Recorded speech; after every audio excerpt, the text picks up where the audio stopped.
This is America Daily, bringing you the best in truthful news updates and in-depth reports happening now.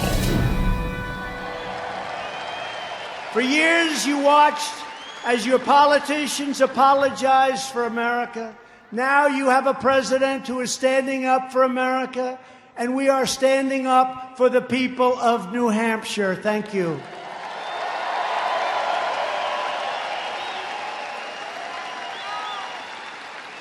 And you must never forget the 2020 election right around the corner.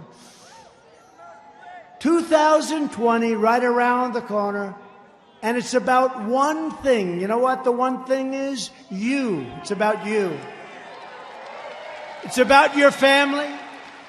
It's about your future. And it's about the fate of your country.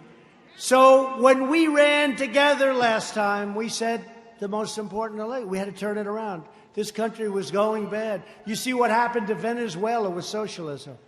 Venezuela 15 years ago was one of the richest countries. Now they don't have water, they don't have food, they don't have anything.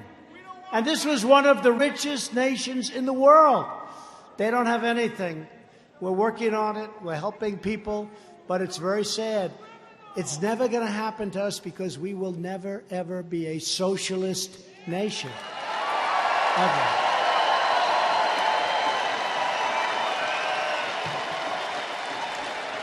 No matter what label they use, a vote for any Democrat in 2020 is a vote for the rise of radical socialism and the destruction of the American dream. We have a dream. It's a great dream. This is the destruction of the American dream.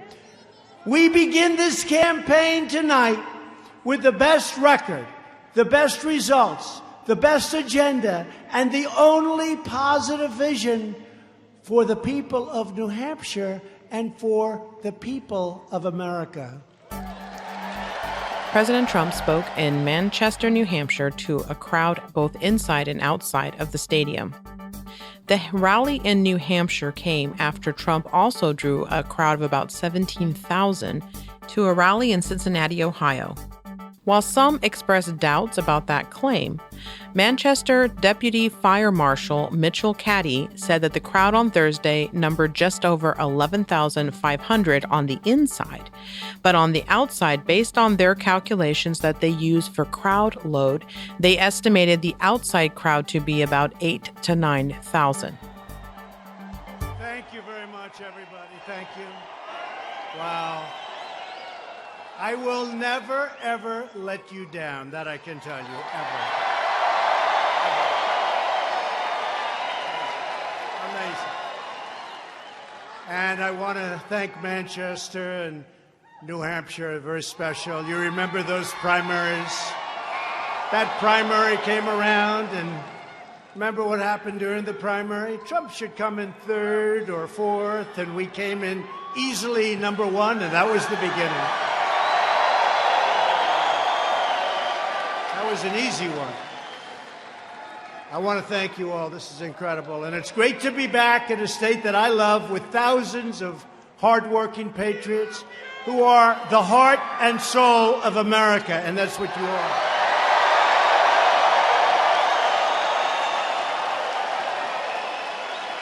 And we're actually here today to officially launch our campaign to win the great state of New Hampshire in 2020. And I saw some fake polls put out by the fake news media.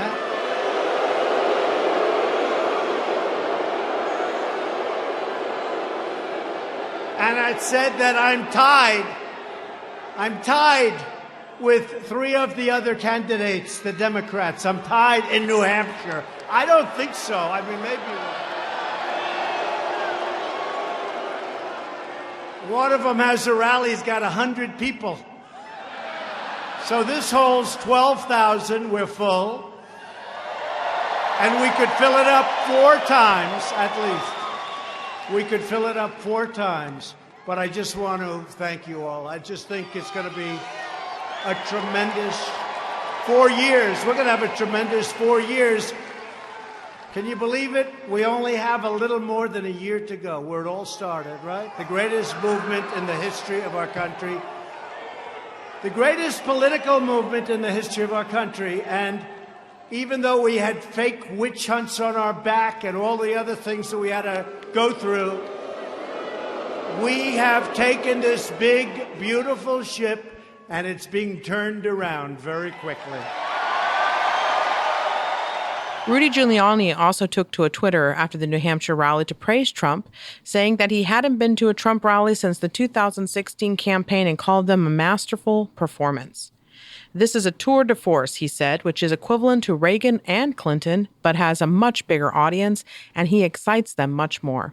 He is one of our great campaigners, which is how he defeats a hostile media. They don't get it.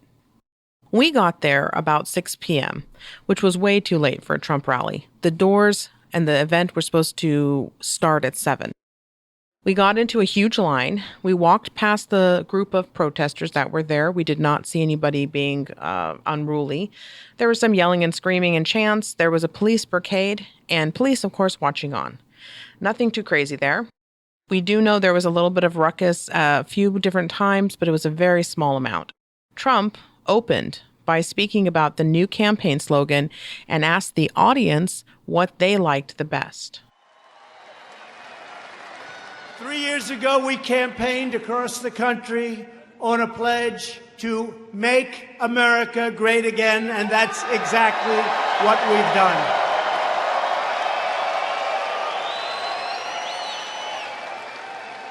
I think we can honestly say it's the greatest slogan in the history of politics in America, right?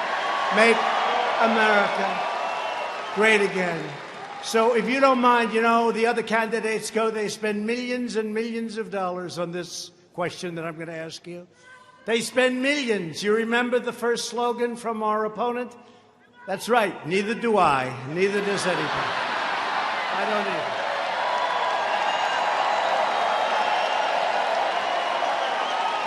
Nobody remembers. The only thing I remember is the first night I went out after I heard it. And I said, see, it's all about her. And they immediately changed it after spending like $1 million. It's all about her. That didn't work out too well. That slogan wasn't too good. So we have to do this. We have to make a decision. Do you give up the greatest slogan in the history of politics in our country? Make America great again, right? So do we give up Make America Great Again for a new slogan? Because look, our country is doing great. We are doing very well with China, despite the fact that they want to have you believe to the contrary.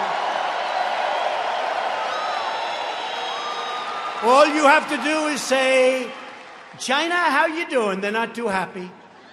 They're not too happy. They're losing millions of jobs. The tariffs are working, and they're eating the tariffs, by the way. There's no price increase. You got to talk to these people. The fake news. But do we give up?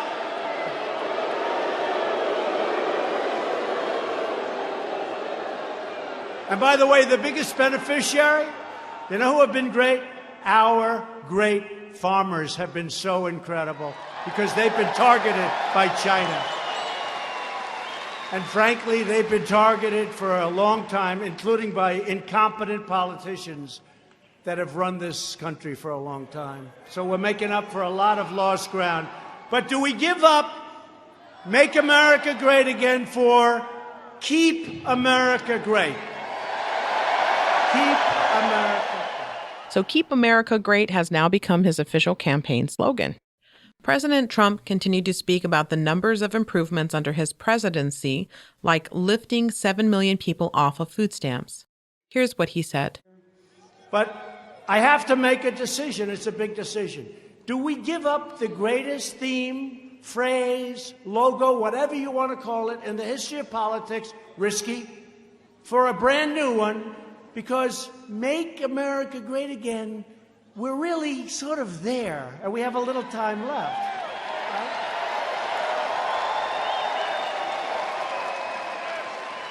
And now we have a group of socialists or communists, could be. They're not far away. Now, the fake news will hit me on that. How dare he say that? But they're not far away, right? They're not far away. 95% tax. Does anybody want to pay 95% tax in the world? I don't think so. So, but I'm not going to go into their plan because as far as I'm concerned, the Green New Deal is a beautiful thing. No, it's a beautiful thing. We want it to continue onward until about a month before the election. I will let them have it like you've never heard before. I don't want them to change. Too early. It's like Elizabeth Warren. I did the Pocahontas thing. I hit her really hard. And it looked like she was down and out. But that was too long ago. I should have waited, but don't worry. We will revive it. It can be revived. It can be right? It will be revived. And it can be revived very easily and very quickly. And we're going to have some fun in the state of New Hampshire. Now, what do we do? Ready? Let me have first Make America Great Again, then Keep America Great, right? Just applaud like crazy for the one you want to use for this campaign. And there's a possibility we'll use both. There's a possibility we'll use both. Because I hate like hell to give up the one. Is there a possibility we'll use both? Maybe one a little bit less. Are you ready? So we'll start Make America Great Again, and then Keep America Great. Okay? Are you ready? Who's in favor of the campaign theme being Make America Great Again?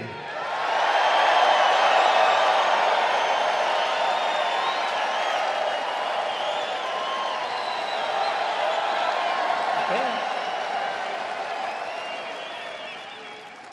Who's in favor of our theme being Keep America Great?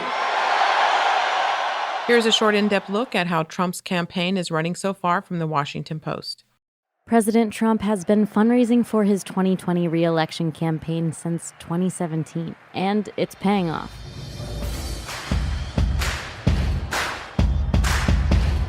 This is really a re-election machine like we have never seen before.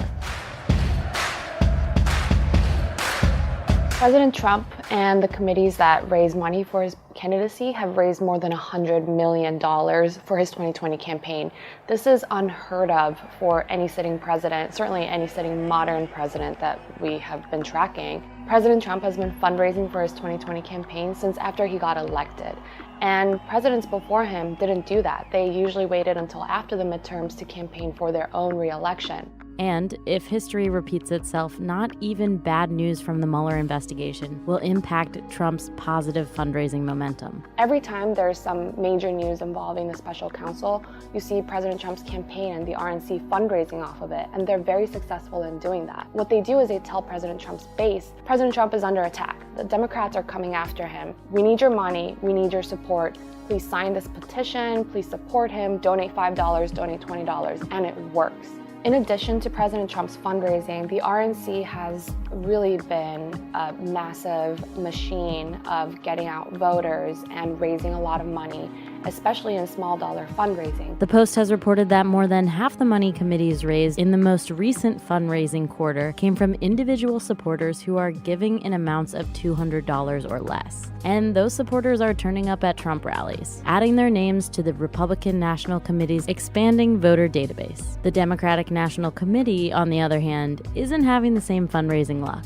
The Democratic National Committee has been rebuilding since the loss of Hillary Clinton in 2016, and they are still trying to get donors to have trust in them again, to show donors that 2020 is going to be different from 2016. So compared to, for example, Senator Elizabeth Warren from Massachusetts. Today I announced an exploratory committee for President of the United States. Senator Warren has less than $13 million in cash on hand, and she's going to be competing with maybe 25, 30 different candidates for the primaries. So when you compare the amount of money that a Democratic presidential candidate is going to need in order to compete with President Trump, it's just really unfathomable how difficult that's going to be for the Democrat. When it comes to reaching his voters, Trump has already tested his strategy. Well, we saw a preview of how the president is going to take on the political strategy in 2020, as he did in 2018 and as he did in 2016, because this is not a guy who wants to moderate or change his views. So I would expect a lot of talk about immigration, a lot of talk about these core-based issues, about trade that really propelled him to the top of the nomination pile in 2016 and then won him to victory in 2016. We see how hardline he went on immigration, particularly in the final days, final weeks of the 2018 campaign and the midterms. Bob Casey even voted against Kate's Law, named for Kate Steinle, who was gunned down by a 5-time deported illegal alien, should have never been in our country. And I would not expect that to change at all from this president in his re-election bid. Another realm where Trump already has a huge head start is online. President Trump's re-election campaign is already a huge advertiser on Google and Facebook. This is all data gathering that the Trump campaign has been doing so well already. You know, to run a Facebook ad or a Google ad, it doesn't cost a whole lot of money, but to run a well-placed ad and have a well-paid digital team that's smart and the best in the business to be able to run that kind of campaign, that's where it costs a lot of money. Anyone who wants to run against President Trump is going to need to build a digital advertising and fundraising campaign quickly and well. Money is not everything for a political campaign. Hillary Clinton outraised Trump in 2016, but she lost. So this huge fundraising start that President Trump has doesn't mean that he's guaranteed to win in 2020, but it certainly gives him a good head start. CBS reported news that Mr. Trump's rally was the first since the mass shooting in El Paso, Texas and Dayton, Ohio, which killed 31 people and wounded a dozen more. The shootings have reignited calls for Congress to take immediate action to reduce gun violence. Mr. Trump said that the U.S. can't make it more difficult for law-abiding citizens to protect themselves, but he advocated for expanding the number of facilities to house the mentally ill. Here is what President Trump said. And you've been reading about this a lot lately. We are working very hard to make sure we keep guns out of the hands of insane people and those who are mentally sick and shouldn't have guns. But people have to remember, however, that there is a mental illness problem that has to be dealt with. It's not the gun that pulls the trigger. It's the person holding the gun.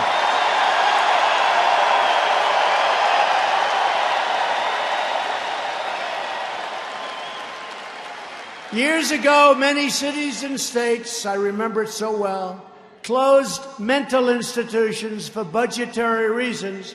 They let those people out onto the street. You probably have your examples up here. I can tell you in New York, they closed so many of them, and they let really seriously mentally ill people out on the streets. And you see plenty of them today, even today.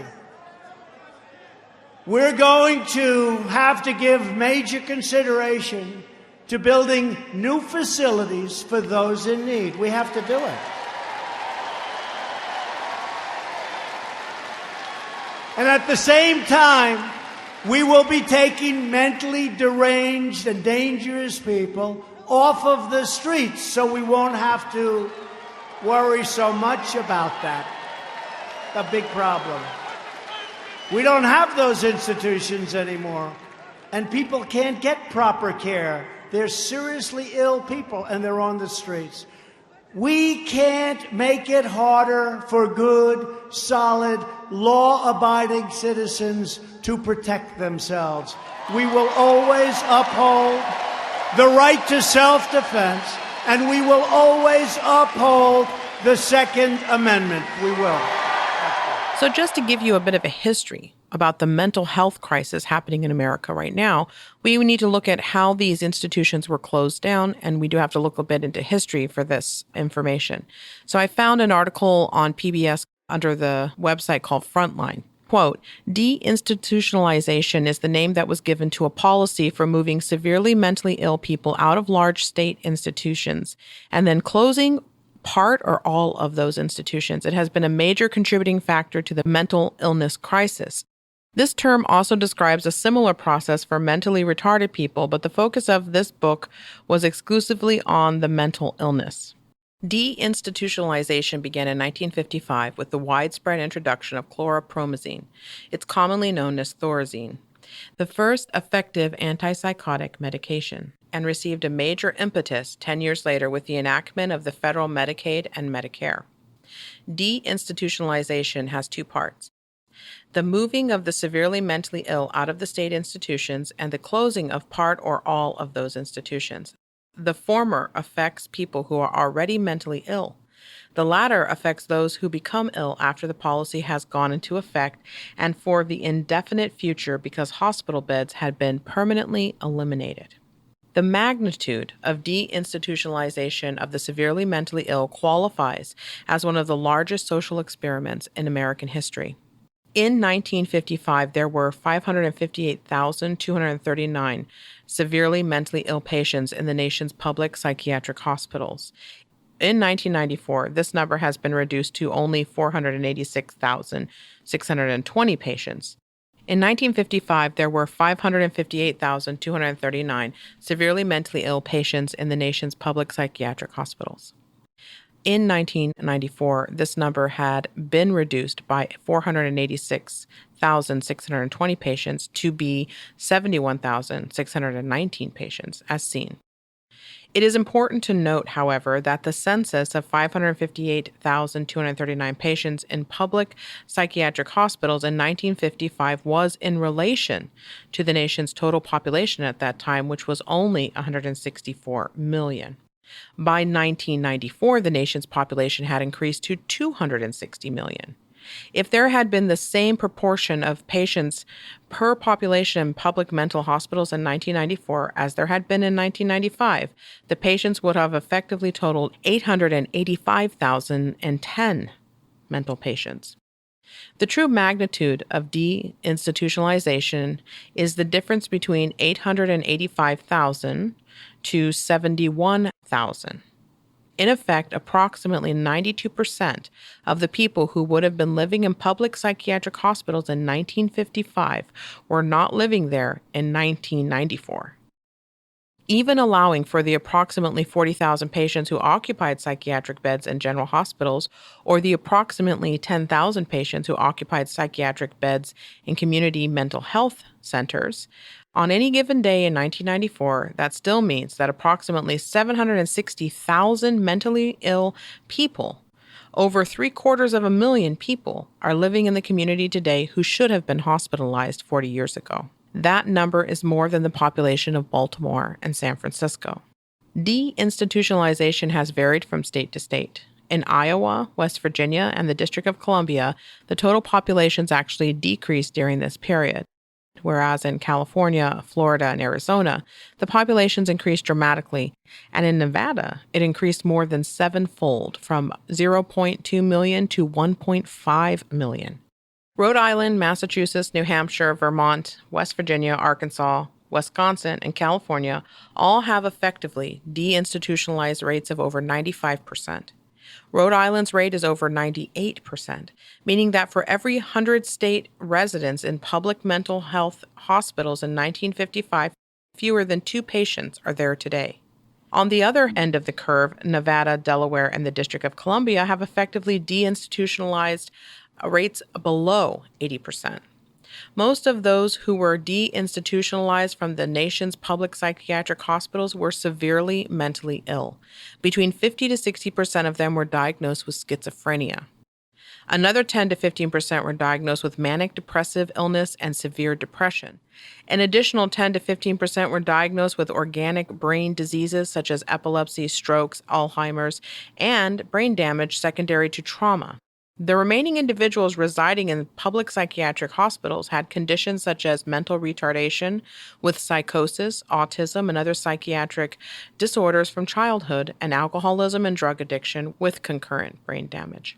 The fact is that most deinstitutionalized people suffer from various forms of brain dysfunction and was not well understood when the policy of deinstitutionalization got underway. So in 1955, we did not know what we know today about brain disorders.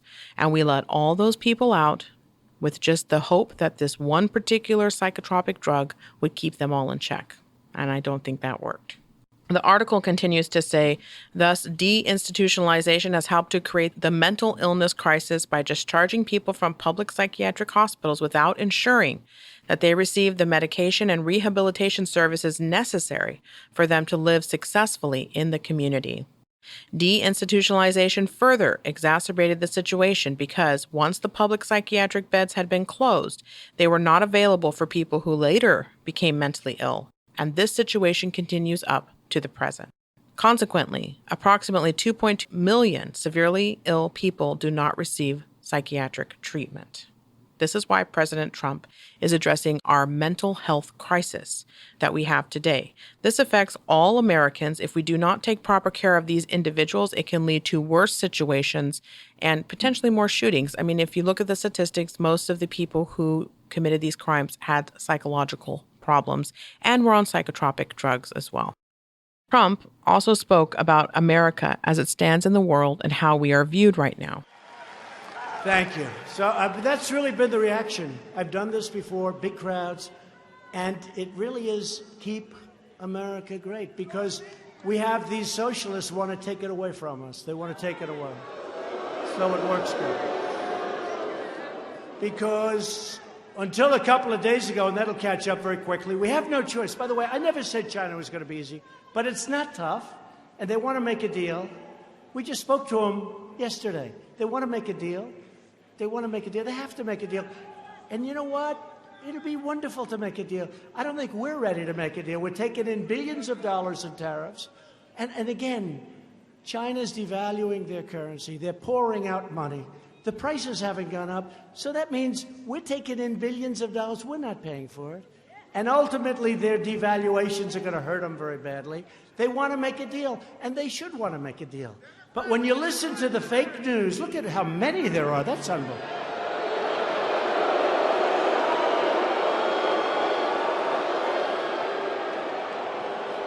I mean, I actually had something today.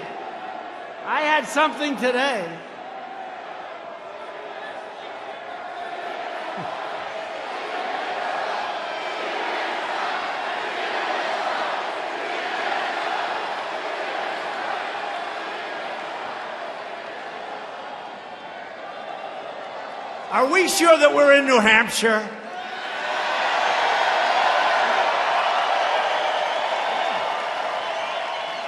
You know, you have a reputation. I mean, I know it's not true because I know you too well. You have a reputation of being very staid, very, very elegant, staid, incredible people. You're not acting it tonight. And that's good. That's a good thing. We love our country. We have enthusiasm for our country, right? That's what it is. That's what it is. That's what it is. Before the election, our factories were closing. Hey, who knows it better than you? You're like central casting for the closing of factories. Our jobs were vanishing.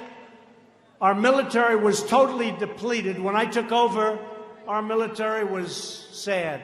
We weren't flying half of our planes. They were old. They were tired. Our equipment was tired. Our people weren't tired, though. Our people weren't tired. But everything we had, it was depleted. Now we've rebuilt our military like never before.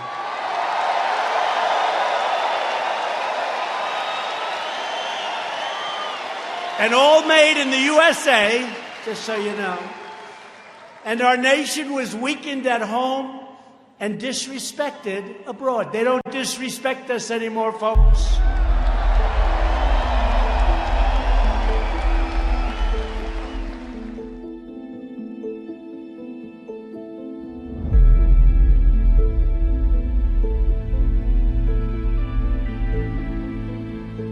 I got NATO to pay an extra $100 billion they weren't paying. They were delinquent. Many nations were, except for 7, many nations weren't paying what they were supposed to be paying. So we're supposed to protect them. They kill us on trade. They have all sorts of barriers and everything else. The taxes are really unfair. The tariffs were ridiculous, what they do to us in Europe. And then we protect them. They don't pay. And I say, I'm sorry, folks, you have to pay. You have to pay. They were delinquent. They were delinquent. And my biggest fan is Secretary General Stoltenberg from NATO. He said until President Trump came along, we were going boom. They would have been finished very quickly. But I'm tired of paying for other nations anyway, I have to be honest with you. Right? And today our nation is stronger than ever before. We're now stronger than ever before. You saw we ended the Iran disaster.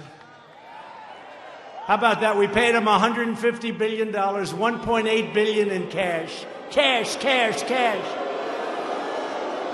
We got nothing. And they also want to make a deal. China wants to make a deal. And I will tell you, Iran wants to make a deal because the sanctions are not good for them. They are not happy. So we'll see how it all turns out, but it's in good hands. It's in good hands. The United States right now has the hottest economy anywhere in the world. We're rebuilding that awesome might that we were just talking about, our United States Armed Forces. America is working again, America is winning again, and America is respected again, respected like never before.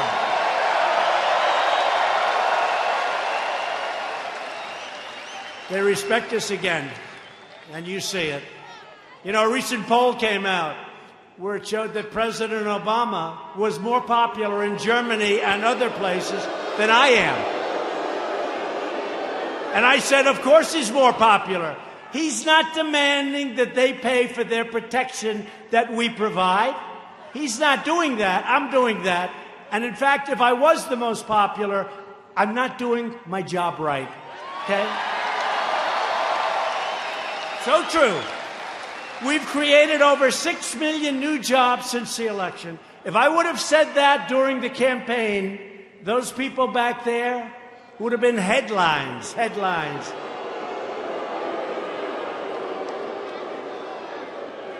More than 7 million Americans have been lifted off of food stamps.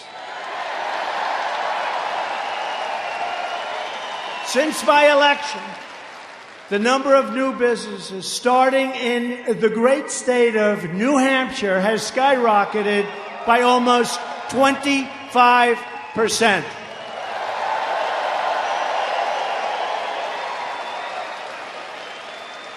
And you can't really go by my election. You got to go by November 9th because, you know, the markets have gone through the roof since November 9th. That's the day after I won the election. So I won the election. The markets went up thousands of points. Things started happening. You started doing things that you would have never, even though I didn't get sworn in until January 20th. But they refused to do that. And let me tell you, if for some reason I wouldn't have won the election, these markets would have crashed. And that'll happen even more so in 2020. See, the bottom line is, I know you like me, and this room is a love fest, I know that, but you have no choice but to vote for me because your 401ks, down the tubes, everything's going to be down the tubes. So whether you love me or hate me, you got to vote for me. Here's Trump on how New Hampshire and minorities are being able to work more. I had a businessman the other day, one of the most successful guys in the country. I've never liked him, never liked him. He never liked me, I never liked him. I see him in the White House. I said, what are you doing here? He said, I'm working to make sure you get elected. I said, you got to be kidding. You don't like me, I don't like you. What the hell is this all about? He said, that's right, we've had our differences, I haven't liked you. But to be honest with you, Mr. President, I have no choice. I said, you're right. You're right. First thing I've ever heard him say that I agreed with. He's got no choice. He got no choice. Unemployment in New Hampshire has reached the lowest rate in actually 31 years, but within a very short period of time, it will be the lowest rate in the history of our country. So think of that. You have the best unemployment, you have the most successful state in the history of your state and in the history of our country. And then you're going to vote for somebody else? Oh, great. Let's vote for Elizabeth Pocahontas Warren. We have the best numbers we've ever had. Let's vote for somebody else. I don't think that's going to happen, folks. I don't think that's going to happen. Only with fixed polls does that happen. Unemployment for African Americans, you've heard me say this many times, I'm very proud of it. Hispanic Americans and Asian Americans have all reached their lowest rates ever recorded in the history of our country.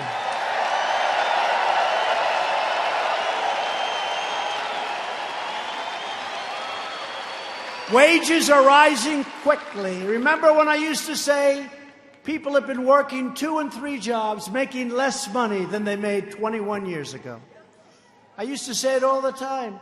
Now I can say, for the first time in 20 years, wages are rising. And you know who's the biggest beneficiary? Blue-collar workers.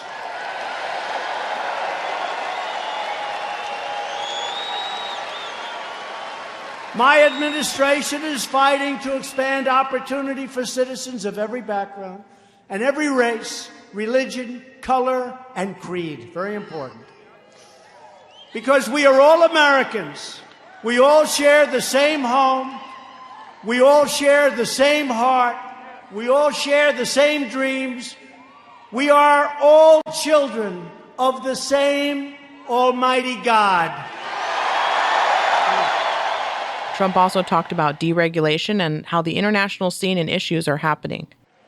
So our politicians shipped away our jobs, shed our sovereignty, surrendered our dignity, and saddled our nation in one foreign debacle after another. And we're still here. He just said it. We're still here. You better believe it. And we're here stronger than ever before we're here. But all of that ended the day that I took the oath of office. The American people are in charge of their country again.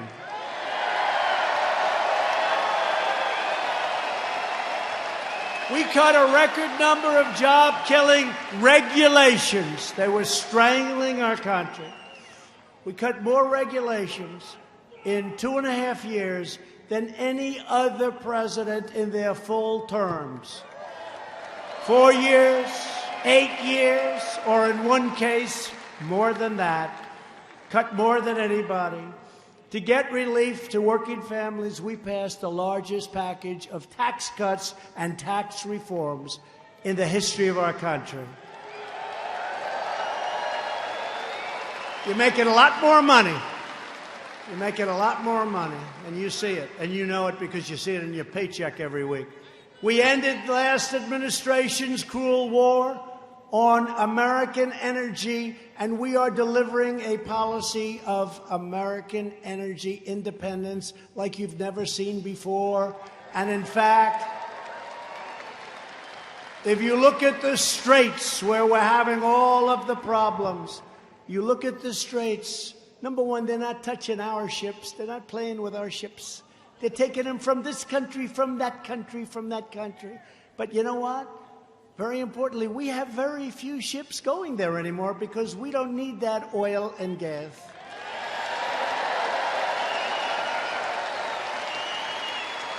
And the United States is now the #1 producer of oil and natural gas anywhere in the world. Trump talked about the radical left and how they are dividing Americans. But at the very moment when our country should be coming together to enjoy these wonderful blessings, the radical Democrats are trying to tear America apart. They vilify anyone who doesn't share their extreme views. They slander our law enforcement heroes. You see what they're doing with our police that we love. You see what they're doing.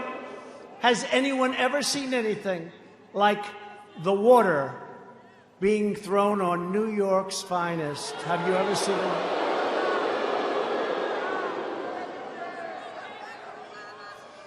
And I know a lot of New York's finest. They're not happy. They're not happy. And they are great people. These are great, great, proud people. For that to be allowed to happen is a disgrace. They view everybody as fascist and Nazis. They used the term Nazi. This was a term you couldn't even use it. Now they use it like on a regular basis, a Nazi. He's a Nazi. Think of that. He's a Nazi. You couldn't use it. Now they use it. They accuse our heroic border agents of running concentration camps. And they do an incredible job. And the Democrats don't want to fix the loopholes or asylum. They do an incredible job, our border agents. And they look down upon the hardworking citizens who truly make our country run. We are continuing our incredible movement, the greatest political movement in the history of our country. There's never been a movement like this, never. Our movement is built on love, and it is.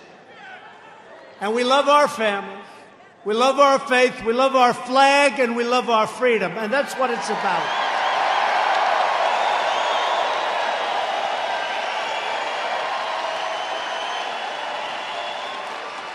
And add to that the fact that we love our neighbors and we love our country. Together, we are all united by one fundamental principle. A nation's first duty must always be to its own citizens. Its own. We've got to take care of our own. You haven't heard that from a politician or a political leader in a long time. It's called America First. It's America First. CBS News reported that an August University of New Hampshire survey poll recently found that 42% of New Hampshire adults approve of Mr. Trump, while 53% disapprove. This poll also showed that 49% approval of Mr. Trump's handling of the economy, with 44% disapproval. New Hampshire's 4 electoral college votes are far below that of key swing states like Florida, Wisconsin, and Michigan, but its influence can prove powerful in those close election years like 2000, when George W. Bush's victory in the state gave him the edge he needed to win the White House. So what does this mean for President Trump? It looks to me like he's starting strong. Looks to me like he potentially has another state that he didn't have before, probably going his way. Time will tell. We'll continue to report on Mr. Trump's rallies and how the audience and people are receiving him, what he's saying. In closing, here is Mr. Trump's promise to the American people. Where do they come from? You know, you say you want low taxes, good education, strong military, strong borders. You want to have safe homes. You want a house. You want low interest rates? You got low interest rates, the lowest ever. Got low interest. Good time to refinance your house, by the way. Great time. You got everything. And then you see these people they're against. They have no idea what they're doing. They have no idea what they're against. Every major Democrat running for president supports a massive government takeover of health care that would raid Medicare and destroy the private health insurance plans of millions of American families that they love. My administration is defending your right to choose the plan and the doctor that is best for you.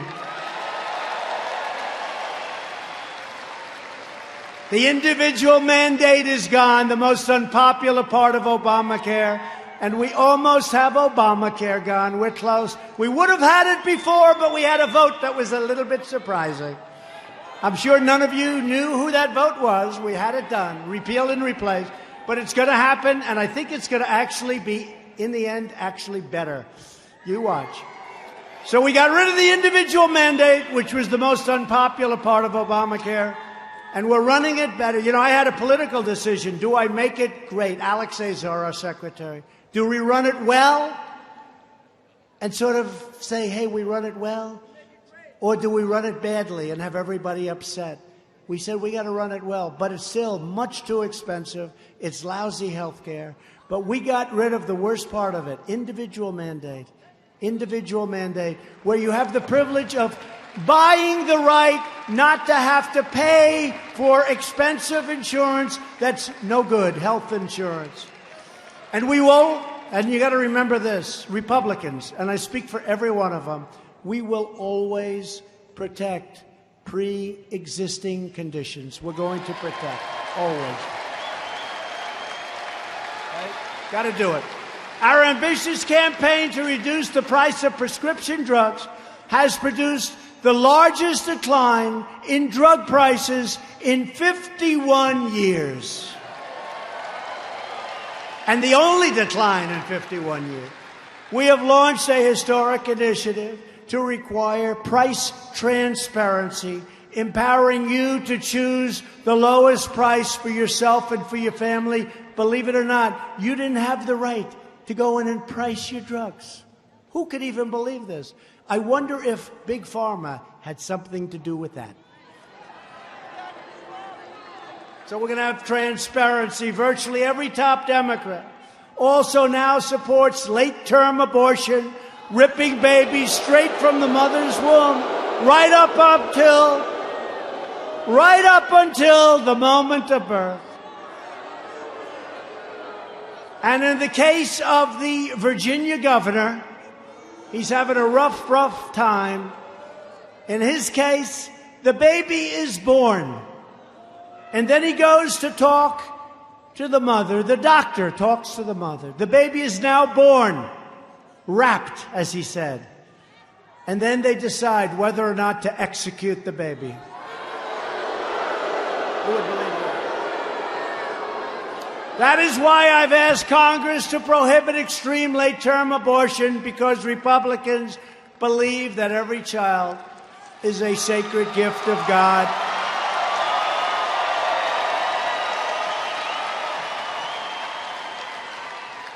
Hard to believe, isn't it? Democrats are now the party of high taxes, high crime, open borders, late-term abortion, and socialism. The Republican Party is the party of freedom. We are the party of the American worker, the American family, and the American dream. And I'm fighting for you each and every day. So importantly, we have confirmed more than 140 federal judges. Within 90 days, it will be 179 federal judges. Thank you very much, President Obama. Thank you very much. I don't know what happened to them, but I came to office and I had 138 judges that were not appointed by President Obama. So I say, thank you, Mr. President, very good. And they'll say, he was a great president. Oh, the fake news, he was a great president. If he was a great president, how come he left me 138 judges to appoint when everybody says that's the single most important thing a president of the United States has to do? Great president. He was great. He was a great president. And these judges will apply the laws written, including we appointed 2 great Supreme Court justices, Neil Gorsuch and Brett Kavanaugh.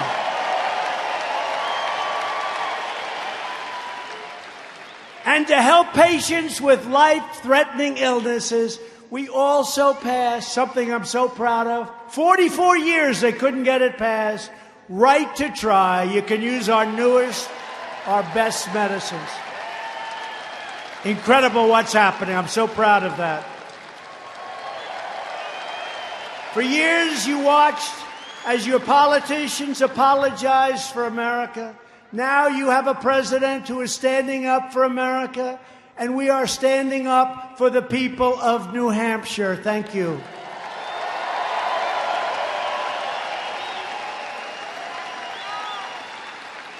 And you must never forget the 2020 election right around the corner. 2020 right around the corner. And it's about one thing. You know what the one thing is? You. It's about you. It's about your family. It's about your future. And it's about the fate of your country. So when we ran together last time, we said the most important election, we had to turn it around. This country was going bad. You see what happened to Venezuela with socialism. Venezuela 15 years ago was one of the richest countries. Now they don't have water, they don't have food, they don't have anything. And this was one of the richest nations in the world. They don't have anything. We're working on it, we're helping people, but it's very sad. It's never going to happen to us because we will never, ever be a socialist nation. Ever.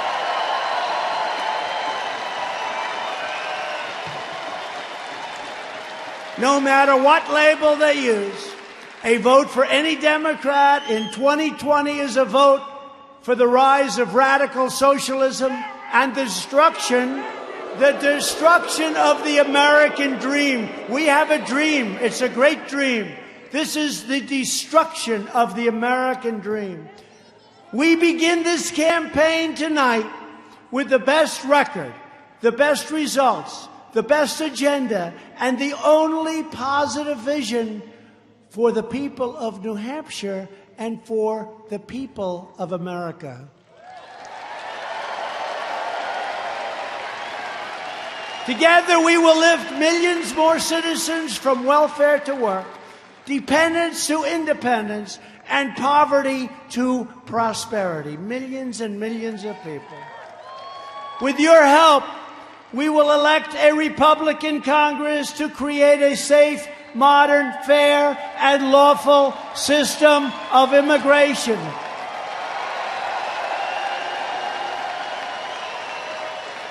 We will enact trade deals that are already happening that ensure more products are proudly stamped with that beautiful phrase, made in the USA. We will achieve new breakthroughs in science and medicine, ending the AIDS epidemic in America and finding new cures for childhood cancer. And something I never thought I'd be able to say, within one decade, the AIDS epidemic in the United States will be gone. Think of that. Did you ever think you were going to hear that? No, did you ever think you were going to hear that? The work they've done on AIDS is incredible. It's an incredible thing. When they told me that, it's just shattering. It breaks your heart what's happened. But think of it. In 10 years, the AIDS epidemic will be eradicated. So great. Who thought that was going to be happening? Who thought I'd be able to get to say that so early in what we're doing together? We will defend privacy, free speech, free assembly, religious liberty, and the right to keep and bear arms.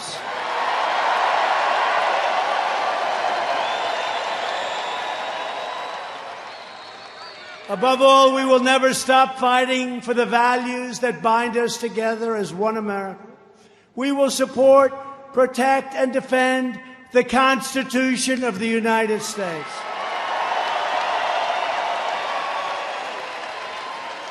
We will stand with the incredible men and women of law enforcement. We believe in the dignity of work and in the sanctity of life. We believe that faith and family, not government and bureaucracy, are the true American way. We believe that children should be taught to love our country, honor our history, and to always respect our great American flag.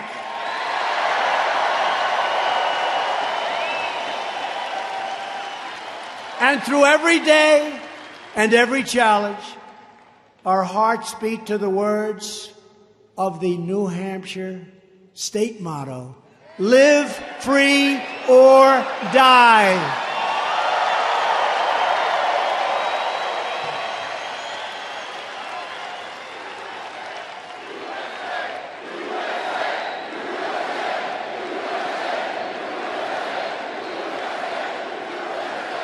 We are fighting for every American mom and dad who wants to protect this land of liberty for their precious, beautiful children. We are fighting for every young boy and girl who deserves to grow up in a nation of builders and dreamers, pioneers and patriots. And we are fighting for every citizen of the greatest republic on the face of this earth. Every day my presidency, we will never forget that we are Americans and the future belongs to us, the brave, this beautiful, strong, proud, and free future. It belongs to us. It's up to us. We control our own destiny. And with your help, your devotion, and your drive, we are going to keep on working, we are going to keep on fighting, and we are going to keep on winning, winning, winning.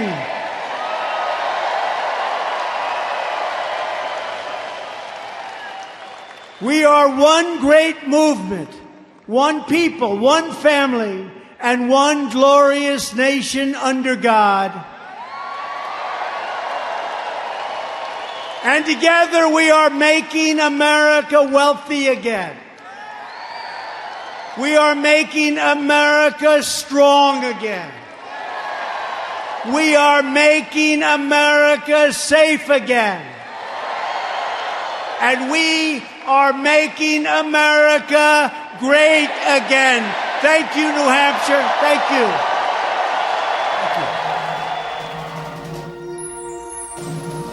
This is America Daily, bringing you the best in truthful news updates and in-depth reports happening now.